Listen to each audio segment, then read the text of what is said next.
কোথায় তোমরা নারীবাদী পক্ষ, কোথায় তুমি তসলিমা, কোথায় তনি, কোথায় তোমরা? সুশীলরা এখন চুপ কেন?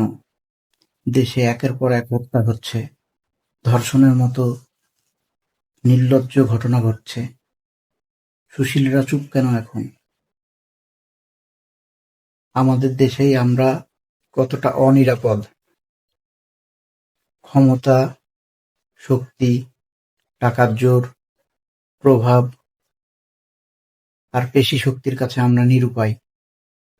তারা আমাদের সাথে যা খুশি তাই করছে। আইনের শাসন সবার জন্য সমান না।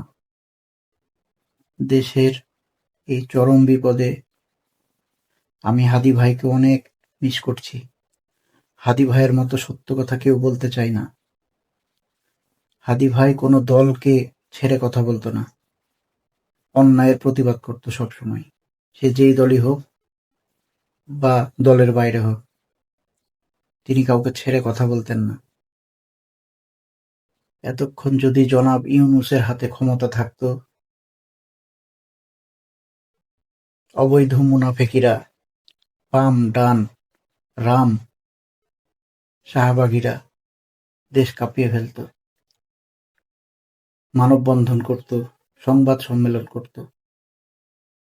কিন্তু এখন সবাই চুপ, কারণ তারা বিভিন্ন ক্ষমতাসীন দলের এজেন্ডা।